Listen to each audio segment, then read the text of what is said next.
BDD news కి స్వాగతం। నా పేరు విజిత। ముందుగా బులెటిన్ లో హెడ్లైన్స్।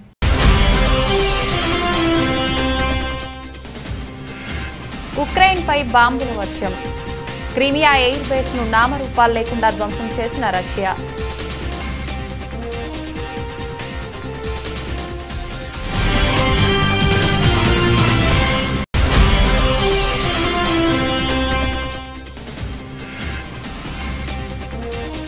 ఆఫ్ఘనిస్తాన్ లో ఆత్మాహుతి దాడి। తాలిబానీలకు కోలుకోలేని ఎదురు దెబ్బ।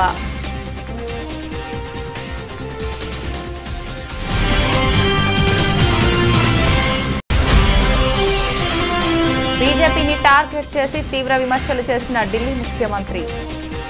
కార్పొరేట్ సంపన్నుల రుణాలను 10 లక్షల కోట్లు మాఫీ చేసి మరోవైపు పేదలపై పన్ను భారాలు మోపుతోందని కేంద్రంపై మండిపడ్డ అరవింద్ కేజ్రీవాల్।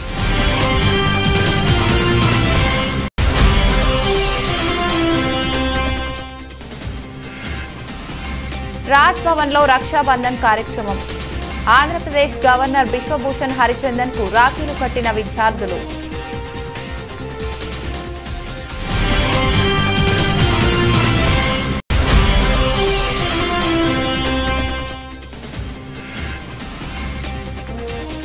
మచిలీపట్నంలో దారుణం। మరియామాత స్వరూప విగ్రహాన్ని ధ్వంసం చేసిన దుండగులు।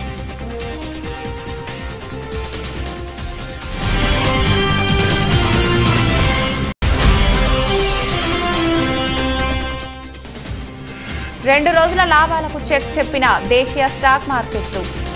9 పాయింట్ల స్వల్ప నష్టంతో 17,650 వద్ద ఫ్లాట్ గా కొనసాగుతున్న నిఫ్టీ।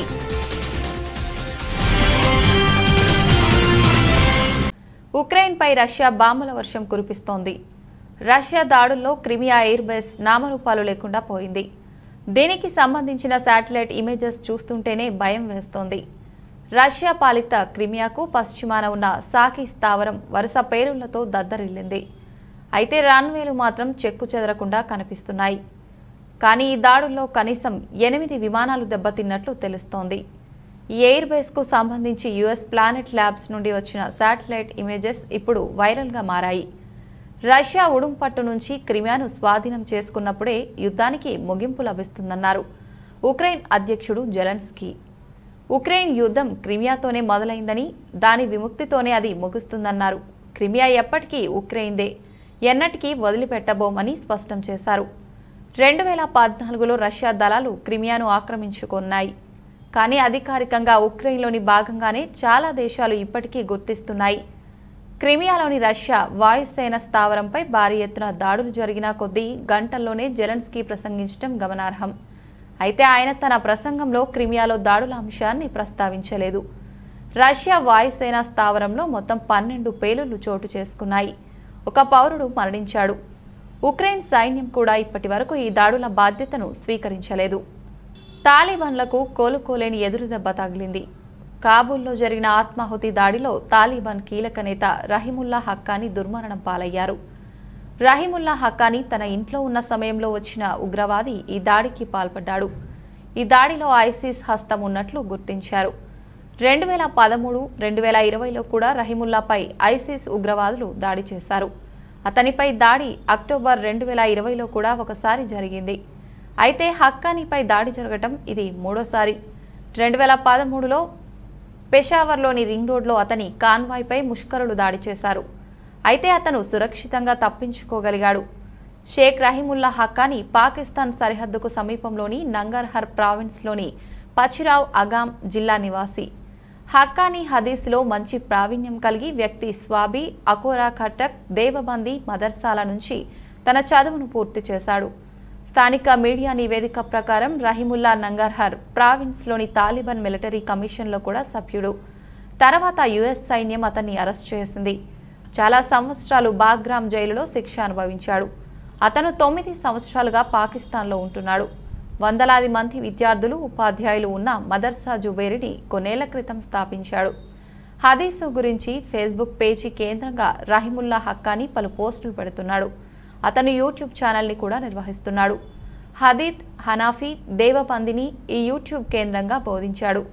అతనికి పాకిస్తాన్, ఆఫ్ఘనిస్తాన్లో చాలా మంది అనుచరులు ఉన్నారు। దేశవ్యాప్తంగా పలు పొలిటికల్ పార్టీలు కేంద్రంలో ఉన్న బీజేపీ సర్కార్పై విమర్శలు గుప్పిస్తున్నాయి. ఇప్పటికే టీఆర్ఎస్ అధినేత కేసీఆర్ మోదీ సర్కార్ను టార్గెట్ చేసి పలు సందర్భాల్లో నిప్పులు చెరిగారు. కేంద్రం వైఫల్యాలను ఎత్తిచూపారు. తాజాగా మరోసారి బీజేపీని టార్గెట్ చేసి ఆమ్ ఆద్మీ పార్టీ జాతీయ కన్వీనర్ ఢిల్లీ ముఖ్యమంత్రి అరవింద్ కేజ్రీవాల్ తీవ్ర విమర్శలు చేశారు. కార్పొరేట్ సంపన్నుల రుణాలను 10 లక్షల కోట్లు మాఫీ చేసిన కేంద్రం మరోవైపు పేదలపై పన్ను భారాలు మోపుతోందని కేజ్రీవాల్ మండిపడ్డారు. బియ్యం, గోధుమలను కొనుగోలు చేసే యాచకుడు నిరుపేద సైతం పన్ను చెల్లించాల్సిన పరిస్థితి నెలకొందని విరుచుకుపడ్డారు. 2014లో కేంద్ర బడ్జెట్ 20 లక్షల కోట్లు కాగా ప్రస్తుతం అది 40 లక్షల కోట్లకు చేరుకుంది. అందులో దాదాపు 10 లక్షల కోట్లు బడా వ్యాపారవేత్తలు, వారి మిత్రుల రుణాలను మాఫీ చేసేందుకు కేంద్రం ఖర్చు చేస్తోందని ఆరోపించారు. పెద్ద కంపెనీలకు సైతం కేంద్రం 5 లక్షల కోట్లను మాఫీ చేసిందని విమర్శలు గుప్పించారు. పెట్రోల్, డీజిల్ ద్వారా ఏటా 3.5 లక్షల కోట్లు కేంద్రం వసూలు చేస్తోందని స్పష్టం చేశారు. ఇదే క్రమంలో సైనికులకు పెన్షన్ చెల్లించేందుకు కూడా నిధుల కొరత ఉందని సాకులు చెబుతోందని ఆరోపించారు. పేద ప్రజలు బియ్యం, గోధుమలు కొనాలన్నా పన్ను చెల్లించాల్సి వస్తోందని దుయ్యబట్టారు. अभी थोड़ी देर पहले मैंने सुना कि ये कहा गया है कि अगर जनता को फ्री सुविधाएं दी जाएंगी तो इससे देश को नुकसान होगा, इससे टैक्स पेयर जो देश को टैक्स देते हैं उनके साथ धोखा होगा। मुझे लगता है कि टैक्स पेयर के साथ धोखा तब होता है जब उनसे टैक्स लेके और उस टैक्स के पैसे से अपने चंद दोस्तों के बैंकों के कर्जे माफ किए जाते हैं। तो टैक्स पेयर देखता है, सोचता है यार पैसा तो लिया था मुझसे और ये कह के लिया था कि आपके लिए सुविधाएं बनाएंगे और मेरे पैसे से अपने दोस्तों के कर्जे माफ कर दिए। पूरे देश का टैक्स पेयर धोखा महसूस करता है। टैक्स पेयर देखता है कि यार मेरे से तो टैक्स लिया, पूरे देश के अंदर खाने पीने की चीजों पे जीएसटी लगा दिया, दूध पे जीएसटी लगा दिया, छाछ पे जीएसटी लगा दिया, दही पे जीएसटी लगा दिया और अपने दोस्तों के बड़े बड़े अमीर दोस्तों के टैक्स माफ कर दिए, उनको टैक्स में रिलीफ दे दिया, रिबेट दे दिया टैक्स के अंदर बड़े बड़े लोगों को। तो एक आम आदमी सोचता है यार हमसे तो धोखा हो गया। तो टैक्स पेयर के साथ धोखा इससे नहीं होता कि हम उनके बच्चों को अच्छी और फ्री शिक्षा देते हैं। टैक्स पेयर के साथ धोखा इससे नहीं होता कि हम देश के लोगों का फ्री। ఉత్తరప్రదేశ్లోని ఫిరోజాబాద్లో ఒక పోలీస్ కానిస్టేబుల్ రద్దీగా ఉండే రోడ్డుపైకి వచ్చి ఒకటే ఏడుపు. పోలీస్ మెస్లో భోజనం క్వాలిటీగా ఉంటుందనుకుంటారు, కానీ అదంతా అబద్ధం. ఎంత దారుణంగా ఉందో చూడండి అంటూ భోజనం ప్లేట్ తీసుకువచ్చి మరీ చెప్పాడు. అంతేకాదు ఆ ప్లేట్లోని చపాతీలు, అన్నం, పప్పు ఎంత దారుణంగా ఉన్నాయో చూడండి అంటూ ఏడుస్తూ పెద్దగా అరుస్తూ అక్కడ ఉన్న వారికి తన మనసులోని బాధను చెప్పుకొచ్చాడు. పైగా తాను ఈ విషయంపై అధికారులకు ఫిర్యాదు చేశానని, కానీ ఎలాంటి చర్యలు తీసుకోలేదని చెబుతున్నాడు. అంతేకాదు ఇలా ఫిర్యాదులు చేస్తున్నందుకు తన ఉద్యోగం తొలగిస్తానని అధికారులు బెదిరింపులకు దిగుతున్నారంటూ ఆరోపణలు చేశాడు. అదీకాక ఉత్తరప్రదేశ్ ముఖ్యమంత్రి యోగి ఆదిత్యనాథ్ కూడా రాష్ట్ర ప్రభుత్వం పోలీసుకు మంచి బలవర్ధకమైన ఆహారాన్ని అందిస్తామని చెప్పారని అన్నాడు. అయినప్పటికీ పోలీస్ మెస్లో ఇలాంటి ఆహారమే తమకు అందిస్తోందని, పైగా ఈ ఆహారం తిని ఎక్కువసేపు విధులు నిర్వర్తించలేమని వాపోయాడు. यदि कप्तान साहब पहले ही सुन ली होते तो यहाँ तक मुझे आने की आवश्यकता नहीं थी। कप्तान साहब ऐसे करके आए, मैंने चयन किया, साहब ये भोजन में से 5 रोटी आप खा लीजिए, 4 खा लीजिए, कम से कम तुम्हें ये तो पता चले कि आपके सिपाही 12 घंटा ड्यूटी करने के बाद में ये रोटियां खा रहे हैं। जिसको यहाँ के आप कुत्तों को डाल दीजिए, क्या आपके बेटा बेटी खा सकते हैं? मैं केवल आपसे ये पूछना चाहता हूँ बस, यदि आज भी यूपी भी हिंदुस्तान में मानवता चल रही है तो बता दीजिए उत्तर प्रदेश पुलिस के आरक्षियों को तब दबाते जा रहे हैं। कोई सुनने वाला नहीं, मैं सुबह से भूखा हूँ, मैं किससे कह दूँ? या मेरे माँ बाप थोड़ी है। इतने पर भी मुझे धमकी दी जा रही आ रही महोदय द्वारा, करना द्वारा, मैस मैनेजर द्वारा कि तुझे बर्खास्त करके छोड़ेंगे, थाने को तुझे करके जनता के बीच में चला गया। तो आप बताइए कि मेरे साथ जात की हो रही है महोदय की नहीं हो रही है? ये वीडियो माननीय मुख्यमंत्री योगी రాజ్ భవన్ లో జరిగిన రక్షాబంధన్ కార్యక్రమంలో Nirmala high school, Nalluri saint Matthew's high school, Takshashila IAS academy విద్యార్థులతో కలిసి ఆంధ్రప్రదేశ్ గవర్నర్ బిశ్వభూషణ్ హరిచందన్ పాల్గొన్నారు. అనంతరం విద్యార్థులు గవర్నర్ కు రాఖీలు కట్టారు.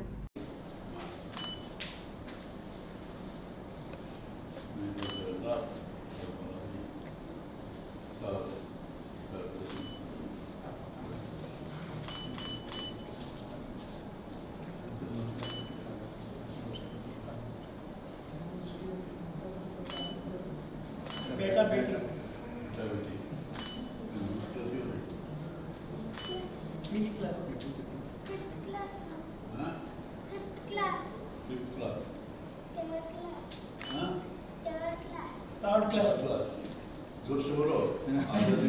गट्टिगा చెప్పు గట్టిగా చెప్పు గట్టిగా Third class.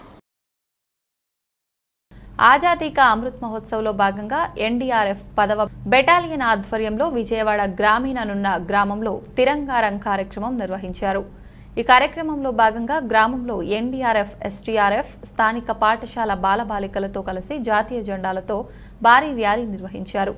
ఈ కార్యక్రమంలో NDRF 10th battalion commandant Zaheer Khan, SPR, FCI Satish, పలువురు ఉన్నతాధికారులు, స్థానిక ప్రజాప్రతినిధులు పాల్గొన్నారు.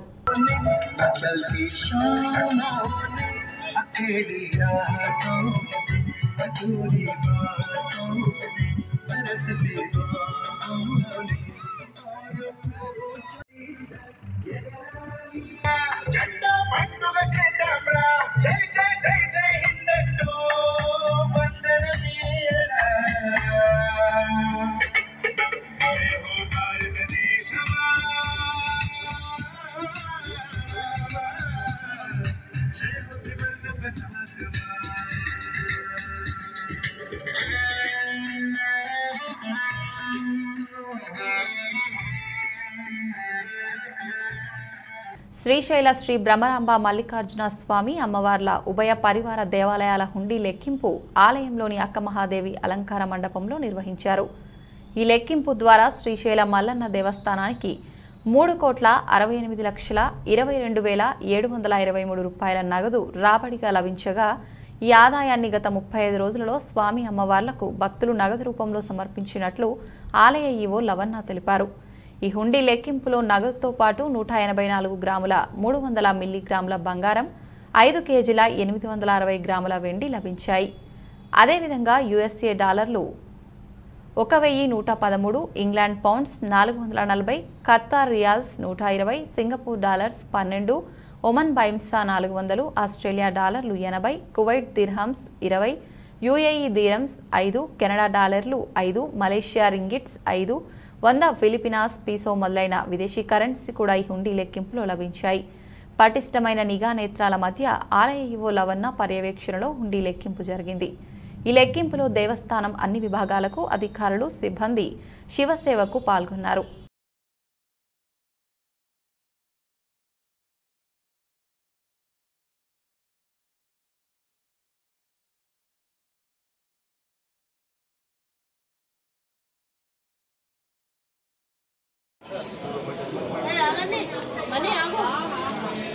మచిలీపట్నంలో మరియామాత స్వరూప విగ్రహాన్ని ధ్వంసం చేసిన దుండగులు. జిల్లా కేంద్రమైన మచిలీపట్నంలో దారుణం చోటు చేసుకుంది. జిల్లా ఎస్పీ ఆఫీస్ ప్రక్కన పోలీస్ స్టేషన్ కూతవేటు దూరంలో ఈ ఘటన. మరియామాత స్వరూప విగ్రహాన్ని ధ్వంసం చేసిన దుండగులు మరియామాత స్వరూప విగ్రహాన్ని ముక్కలు చేసి ఆర్సీఎం చర్చి ఎదురుగా రోడ్డుపై పడేసిన దుండగులు. స్థానికుల సమాచారంతో అప్రమత్తమైన పోలీసులు విగ్రహాన్ని ముక్కలు చేసిన దుండగుల ఆచూకీ కోసం పోలీసుల వేట.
తిరుమల శ్రీవారిని పలువురు ప్రముఖులు దర్శించుకున్నారు.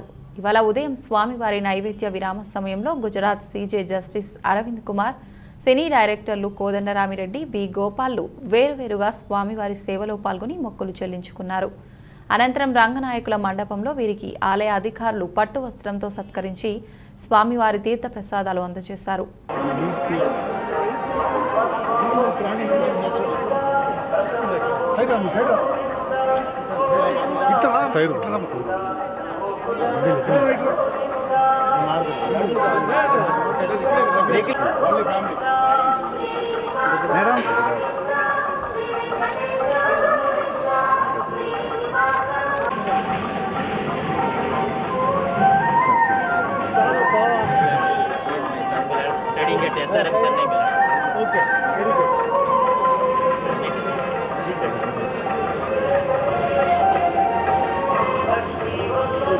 Justice Bhandari is there in Chief Justice in Chennai.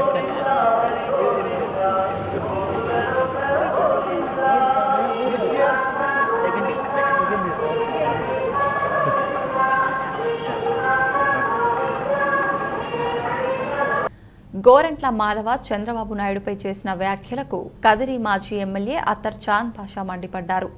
ఆయన మాట్లాడుతూ వయసులో పెద్దయి నీ తండ్రి వయసు కలిగిన వ్యక్తి ఒరే అని మాట్లాడుతావా ఖబర్దార్ అని హెచ్చరించారు. సత్యసాయి జిల్లా కదిరి పట్టణంలోని తెలుగుదేశం పార్టీ మాజీ ఎమ్మెల్యే అత్తర్ జాన్ పాషా తన కార్యాలయంలో ఏర్పాటు చేసిన పాత్రికేయుల సమావేశంలో మాట్లాడుతూ హిందూపురం పార్లమెంట్ సభ్యుడు గోరంట్ల మాధవ్ చంద్రబాబుపై అవాకులు చవాకులు పేలితే చూస్తూ ఊరుకునేది లేదని తగిన విధంగా సమాధానం చెబుతామని ఆయన హెచ్చరించారు. ఈ సందర్భంగా అనంతపురం ఎస్పీ పకీరప్ప మాట్లాడిన మాటలు వైసీపీ పెద్దల స్క్రిప్టే అని, ఎలాంటి విచారణ చేయకుండా వీడియో ఒరిజినల్ దొరికితేనే తేలుతుందని చెప్పడం విచారకరమని అత్తార్ చాంద్ భాష అన్నారు. అవన్నీ అయ్యే పనిలేనా? ఒరిజినల్ దొరకాలంటే అంటే ఒరిజినల్ మీ దగ్గర ఉందా? ఎస్పీ గారు కూడా పాపం ప్రభుత్వం ఒత్తిళ్లకు తలొగ్గి ప్రభుత్వం రాసిచ్చిన స్క్రిప్ట్ చదివే రకంగా నిన్నటి రోజు కనపడింది. ప్రజలందరూ కూడా గమనించారు. పాపం ఎస్పీ గారు ఎక్కడ విచారణ చేయలేదు. ఏదైతే ప్రభుత్వం నుండి వచ్చిన స్క్రిప్ట్ ని పాపం చూసి చదివారు అని చెప్పి ప్రతి ఒక్కరూ చూస్తున్న సందర్భంలో ఎస్పీ గారు కూడా ఎక్కడ కూడా ఈ వీడియో ఒరిజినల్ది కాదు అని చెప్పి ఆయన చెప్పలేదు. ఏదో ఫోరెన్సిక్స్ రిపోర్ట్ రావాలి, ఆ ఫోరెన్సిక్స్ రిపోర్ట్ వస్తే పూర్తిగా తెలుస్తుందని చెప్పి ప్రభుత్వం చూస్తే, హోంమంత్రి చూస్తే ఇది ఫోరెన్సిక్స్ పంపించామని చెప్పి చెప్తున్నారు. కానీ ఇది ఫోరెన్సిక్స్ పంపించడానికి ఎస్పీ గారు చెప్పిన మాటను బట్టి చూస్తే మీ దగ్గర ఒరిజినలే లేదు. ఎక్కడ మీ ఫోరెన్సిక్స్ ల్యాబ్ పంపించారు? ఎక్కడ ఇది నిర్ధారణ అయ్యింది? ఏ ల్యాబ్ లో ఇది నిర్ధారణ అయ్యింది? ఆజాదీ కా అమృత్ మహోత్సవాలలో భాగంగా ఈరోజు రాజ్ భవన్ దర్బార్ హాల్లో జరిగిన కార్యక్రమంలో గవర్నర్ విశ్వభూషణ్ హరిచందన్ ముఖ్య అతిథిగా పాల్గొని ఈస్టర్న్ నోవెల్ కు సంబంధించిన సైనికులకు, సైనిక మాజీ సైనికులకు గ్యాలరీ అవార్డులతో సత్కరించారు. ఈ సందర్భంగా గవర్నర్ ప్రసంగిస్తూ దేశం నేడు 75 సంవత్సరాల స్వతంత్ర వేడుకలను జరుపుకుంటుందని, ఆజాదీ కా అమృత్ మహోత్సవాలలో భాగంగా 1971 యుద్ధంలో భారత్ విజయం సాధించి 50 సంవత్సరాలు అవుతున్న సందర్భంగా వీర సైనికులకు ఈ అవార్డులను ప్రదానం చేయడం జరిగిందని, ఆ యుద్ధంలో అమరులైన సైనికులకు ఘనంగా జాతి మొత్తం నివాళులు అర్పించారని తెలిపారు.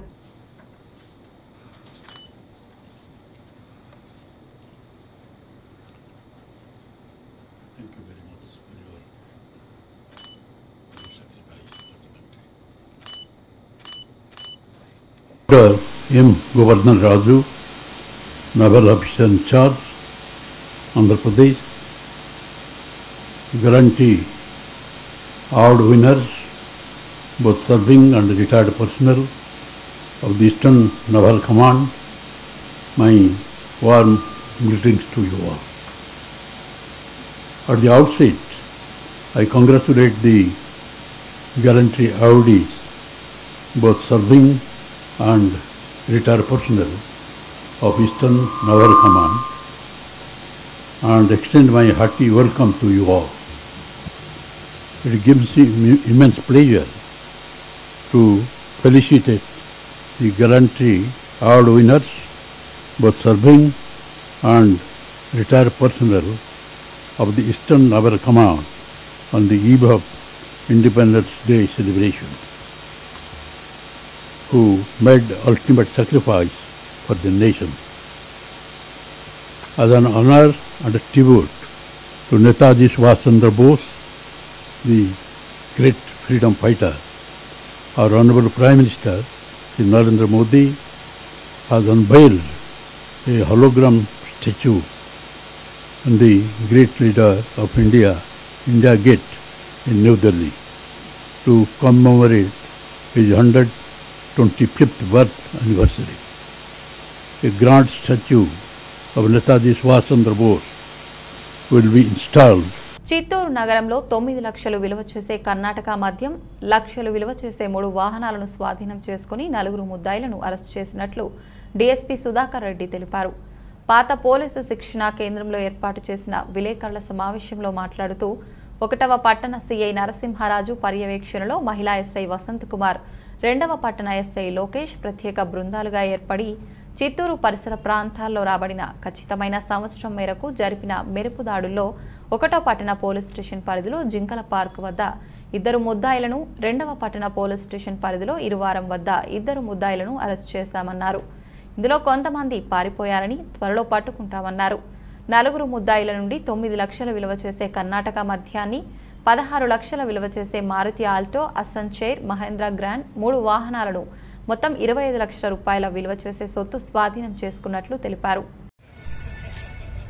ఈరోజు మధ్యాహ్నం చిత్తూరు 1 టౌన్ 2 టౌన్ ఇన్స్పెక్టర్లకు రాబడిన సమాచారం మేరకు ఎస్ఐ చిత్తూరు 1 టౌన్ 2 టౌన్ సిబ్బంది కర్ణాటక నుంచి అక్రమ మద్యం చిత్తూరు టౌన్లోకి వస్తుందని చెప్పి ఇన్ఫర్మేషన్ మీద జింకల పార్క్ వద్ద తనిఖీలు నిర్వహిస్తామంటే కొంతమంది వ్యక్తులు ఈ కొన్ని కార్లలో ఈ అక్రమంగా కర్ణాటక లిక్కర్ను తీసుకొని రావడం జరిగింది. దీనికి సంబంధించి వాళ్ళ దగ్గర విచారిస్తే వీళ్ళు కర్ణాటకలో ఒక కేజీఎఫ్లో బార్ అండ్ రెస్టారెంట్లో తీసుకొని వస్తున్నట్టుగా వీళ్ళు ఇన్ఫర్మేషన్ ఇవ్వడం జరిగింది. దీనికి సంబంధించి జింకల పార్క్ దగ్గర కొంతమందిని అరెస్ట్ చేయడం జరిగింది. వాళ్ళ దగ్గర నుంచి కొంత లిక్కర్ స్వాధీనం చేసుకోవడం జరిగింది. అలాగే వీళ్ళు ఇచ్చిన ఇన్ఫర్మేషన్ మీద ఇరువరం దగ్గర కూడా వెహికల్ చెకింగ్ చేస్తే అక్కడ ఒక 2 వెహికల్స్ సీజ్ చేసుకోవడం జరిగింది. టోటల్గా ఒక 3 కార్లు, ఒక 2 వీలరు, సుమారు 65 కేసులు లిక్కర్ అంటే ఇవి సిల్వర్ కప్పు, స్టాచెట్స్ మరియు లిక్కర్ బాటిల్స్. F3 హిట్తో జోరు మీదున్నాడు దర్శకుడు అనిల్ రావిపూడి. అయితే నందమూరి బాలకృష్ణతో కలిసి మాస్ మూవీతో ముందుకు వచ్చేందుకు రెడీ అయ్యాడు. వీరి కాంబినేషన్లో NBK 108 సినిమా రూపుదిద్దుకుంటున్న విషయం తెలిసిందే కదా. సెంటిమెంట్, యాక్షన్ను సమపాళ్లలో మిక్స్ చేయనున్న ఈ మూవీ గురించి మరిన్ని వివరాలు పొందుపరుస్తూ ఓ వీడియో వదిలింది చిత్ర యూనిట్. ఇదివరకెన్నడూ చూడని పాత్రలో బాలయ్యను చూడబోతున్నారని చెప్పింది. అలాగే ఈ సినిమాకు తమన్ సంగీతం అందిస్తున్నాడని షైన్ స్క్రీన్స్ బ్యానర్పై సాహు గారపాటి, హరీష్ పెద్ది నిర్మిస్తున్నట్లు వెల్లడించింది. US ఓపెన్కు ముందు సన్నాహంగా ఆడుతున్న కెనడియన్ ఓపెన్లో భారత టెన్నిస్ స్టార్ సానియా మిర్జా జోరు కొనసాగుతోంది. అమెరికన్ ప్లేయర్ మ్యాడిసన్ కిస్తో జతకట్టిన హైదరాబాదీ స్టార్ మహిళల డబుల్స్లో క్వార్టర్ ఫైనల్లోకి దూసుకెళ్లింది. భారత కాలమానం ప్రకారం బుధవారం తెల్లవారుజామున జరిగిన ప్రీ క్వార్టర్ ఫైనల్లో సానియా కిస్ జంట 3-6, 6-4, 10-8తో top seed Elise Mertens, Veronika Kudermetova Russia జోడిని కంగు తినిపించింది. తొలి సెట్ను కోల్పోయిన భారత్ అమెరికా ధ్యేయం తర్వాత 2 సెట్లలోనూ పట్టుదలతో ఆడింది. హోరాహోరీగా జరిగిన ఆఖరి 3వ సెట్లో సానియా జోడీపై పైచేయి సాధించి క్వార్టర్స్లోకి అడుగుపెట్టింది. 6వ seed Ostapenko Latvia, Kichenok Ukraine, Putintseva Kazakhstan, Kenin America జోడీల మధ్య జరిగే ప్రీ క్వార్టర్స్ విజేతతో సానియా జంట క్వార్టర్స్లో తలపడుతుంది. 2 రోజుల లాభాలకు చెక్ చెప్పిన దేశీయ స్టాక్ మార్కెట్లు 2 రోజుల లాభాలకు చెక్ చెప్పాయి. గురువారం ఆరంభంలో 200 కుప్పకూలినా ప్రస్తుతం ఫ్లాట్గా ట్రేడ్ అవుతోంది. ప్రస్తుతం సెన్సెక్స్ 42 పాయింట్లు 59,290 వద్ద, నిఫ్టీ 9 పాయింట్లు స్వల్ప నష్టంతో 17,650 వద్ద ఫ్లాట్గా కొనసాగుతోంది. Tata Steel, NTGC, Hindalco, JSW Steel, NTPC లాభపడుతున్నాయి. మరోవైపు Apollo Hospitals, Divi's Labs, Sun Pharma, Maruti Suzuki, Nestle నష్టపోతున్నాయి. ద్రవ్యోల్బణాన్ని అదుపు చేసేందుకు ఫెడరల్ రిజర్వ్ ఇంకా చాలా చేయాల్సి ఉంటుందన్న మార్కెట్ అంచనాలకు అనుగుణంగా అంతర్జాతీయ మార్కెట్లు బలహీనంగా ఉన్నాయి.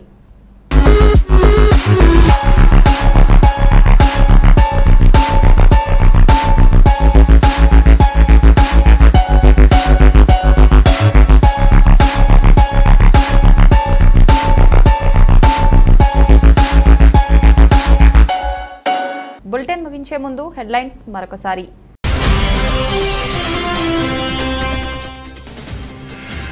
ఉక్రెయిన్పై బాంబుల వర్షం. క్రిమియా ఎయిర్ బేస్ను నామరూపాలు లేకుండా ధ్వంసం చేసిన రష్యా.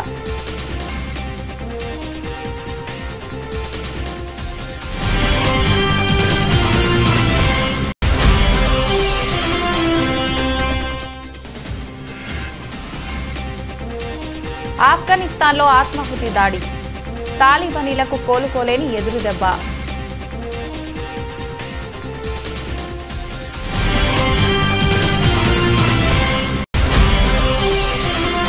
బీజేపీని టార్గెట్ చేసి తీవ్ర విమర్శలు చేసిన ఢిల్లీ ముఖ్యమంత్రి. కార్పొరేట్ సంపన్నుల రుణాలను 10 లక్షల కోట్లు మాఫీ చేసి మరోవైపు పేదలపై పన్ను భారాలు మోపుతోందని కేంద్రంపై మండిపడ్డ అరవింద్ కేజ్రీవాల్.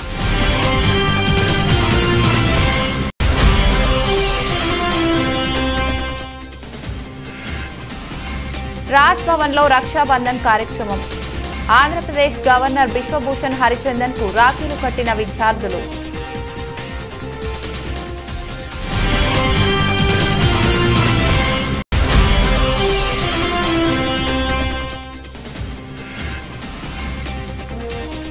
మచిలీపట్నంలో దారుణం.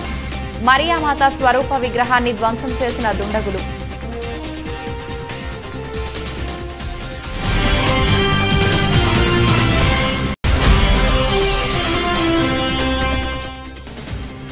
రెండు రోజుల లాభాలకు చెక్ చెప్పిన దేశీయ స్టాక్ మార్కెట్లు. 9 పాయింట్ల స్వల్ప నష్టంతో 17,650 వద్ద ఫ్లాట్గా కొనసాగుతున్న నిఫ్టీ.